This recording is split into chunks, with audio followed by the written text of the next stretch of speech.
Bismillahirrahmanirrahim. Assalamualaikum warahmatullahi wabarakatuh. Innal hamdalillah nahmaduhu wa nasta'inuhu wa nastaghfiruh wa na'udzu billahi min shururi anfusina wa min sayyiati a'malina. May yahdihillahu fala mudilla lahu wa man yudlil fala hadiya lahu. Wa asyhadu an la ilaha illallah wahdahu la syarika lahu. Wa asyhadu anna Muhammadan abduhu wa rasuluh la nabiyya ba'dah wa ba'd. Ikhwani fillah, azzalallahu iyyakum. Kita melanjutkan kajian rutin kitab Riyadhus Shalihin dari Jundub ibn Abdullah radhiyallahu anhu. Beliau berkata, bersabda Rasulullah sallallahu alaihi wasallam, "Man shalla salata subhi fahuwa fi dhimmatillah, fala yatlubannakumullahu min dhimmatihi bi syai'. Fa innahu man yatlubuhu min dhimmatihi bi syai'in yudrikhu, thumma yakubbuhu ala wajhihi fi nari jahannam." Rawahu Muslim.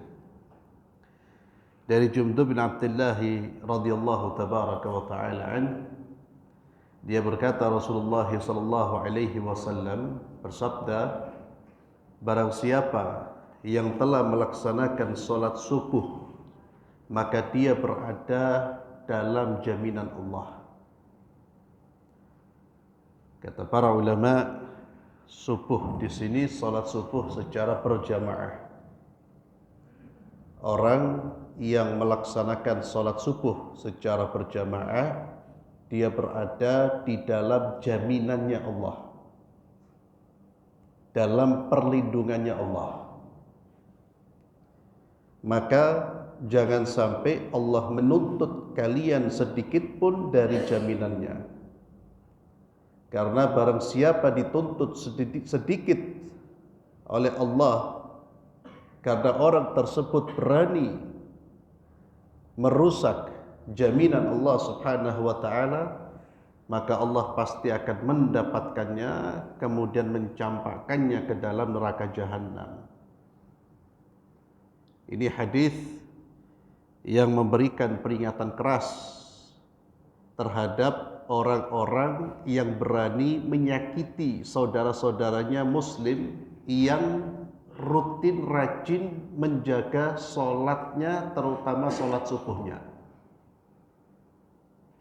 Ini peringatan keras, karena orang yang mengerjakan sholat subuh secara berjamaah, maka dia telah mendapatkan perlindungan dan jaminan dari Allah.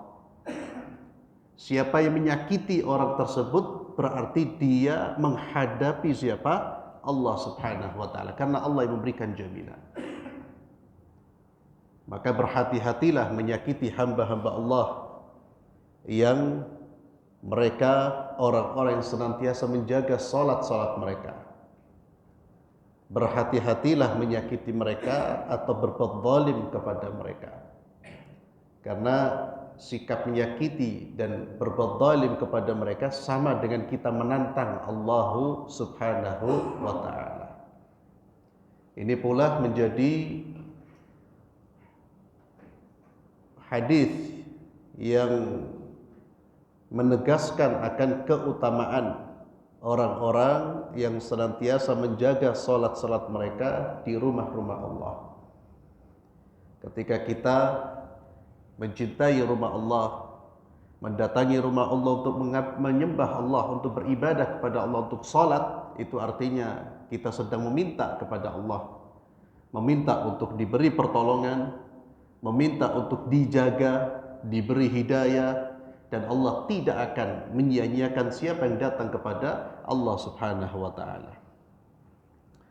Kemudian hadis selanjutnya, Nabi kita Muhammad sallallahu alaihi wasallam bersabda dari Abu Hurairah, la tahasadu, janganlah kalian saling iri, jangan kalian saling hasud.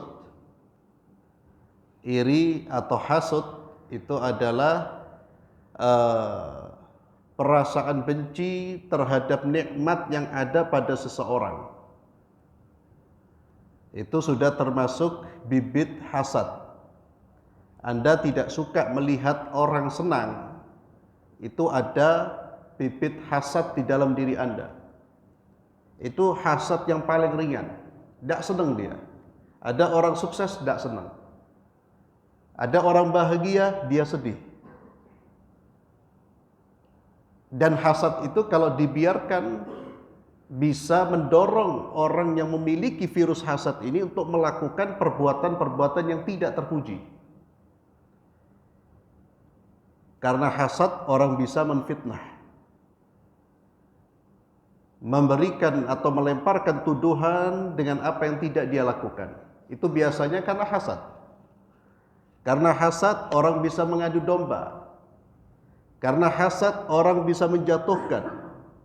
Bahkan karena hasad orang bisa berupaya untuk mencelakakan. Itulah mengapa kita diperintahkan untuk berlindung dari kejahatan orang-orang yang hasad. Min syarri hasidin idza hasad. Dari kejahatan orang yang hasad.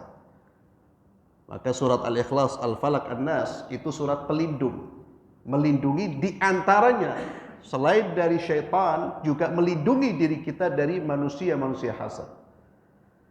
Dan manusia hasad ini banyak.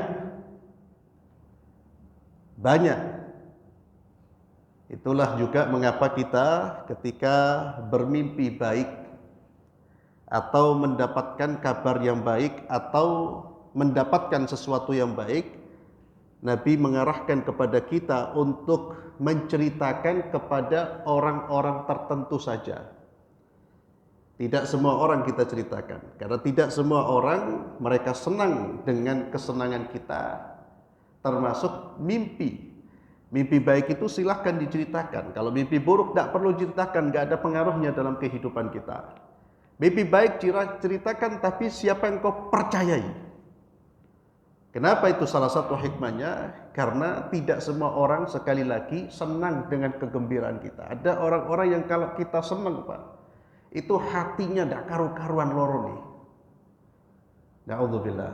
Maka Nabi mengingatkan la tahasadu, sehingga setiap kali ada ketidaksenangan akan nikmat yang diperoleh oleh orang lain, segera beristighfar. Karena setiap jiwa pasti punya rasa itu. Manusia itu nalurinya tidak pengen diungguli, dia pengen lebih baik dari orang, itu semua ada. Sehingga hasad itu akan muncul dalam diri semua orang. Bahkan ulama pun bisa hasad, ustadz pun bisa hasad. Siapapun berpeluang terjangkiti penyakit hasad. Nabi mengingatkan la tahasadu wa la tanajashu, kata Nabi, dan janganlah kalian saling berlaku curang. Wa la tabaghadu, dan janganlah kalian saling membenci. Wa kunu ibadallahi ikhwana. Kata Nabi SAW, jadilah kalian sebagai hamba-hamba Allah yang saling bersaudara. Al-Muslim akhul Muslim, seorang Muslim itu saudara bagi Muslim yang lainnya.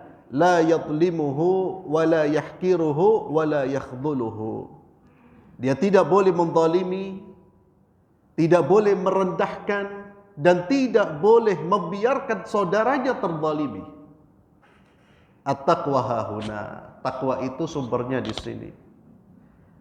Maksud takwa hahuna itu takwa Nabi menunjuk dadanya, itu bukan takwa itu tersimpan di dalam, tidak, tapi sumbernya di sini yang terlihat dalam perbuatan. Wa yushiru ila sadrihi thalatha marrat. Nabi mengisyaratkan itu di dalam ke dadanya, memberi isyarat ke dadanya 3 kali. Bihasbi imri'in minasyarr ay yahkir akhahul muslim.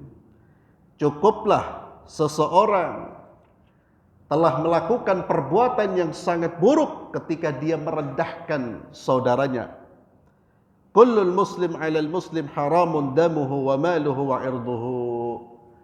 Setiap orang Islam itu haram darahnya, haram untuk ditumpahkan, kehormatannya haram untuk dirusak, Demikian pula hartanya haram untuk dirampas.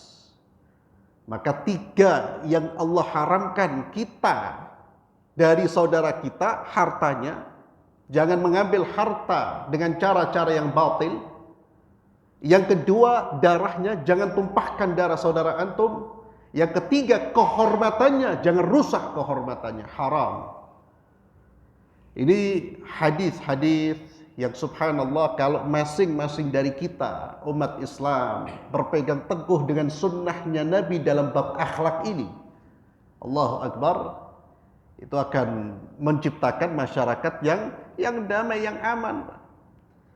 Tapi kalau sudah jiwa jauh dari tuntunan Nabi dalam bab akhlak, dipenuhi dengan hasad, dipenuhi dengan kebencian, dipenuhi dengan buruk sangka, maka yang terjadi adalah konflik, permusuhan, yang itu juga yang akan menyebabkan apa? Yang akan menyebabkan perbuatan dosa. Bahkan kita ingat hadis tentang orang-orang yang bangkrut akan menyebabkan orang berbuat zalim. Ya, kalau sudah berbuat zalim, maka akan mengambil kebaikan-kebaikan dari ibadah-ibadahnya. Maka mudah-mudahan Allah Azza wa Jalla menjadikan kita pribadi yang bertakwa kepada Allah, menjaga hubungan dengan Allah, ibadah-ibadah kita, termasuk menjaga hubungan-hubungan kita dengan hamba-hamba Allah Subhanahu wa taala. Wallahu a'lam bissawab. Kita tutup dengan doa kafaratul majlis. Subhanakallahumma bihamdik asyhadu an la ilaha illa anta astaghfiruka wa atubu ilaik. Assalamualaikum warahmatullahi wabarakatuh.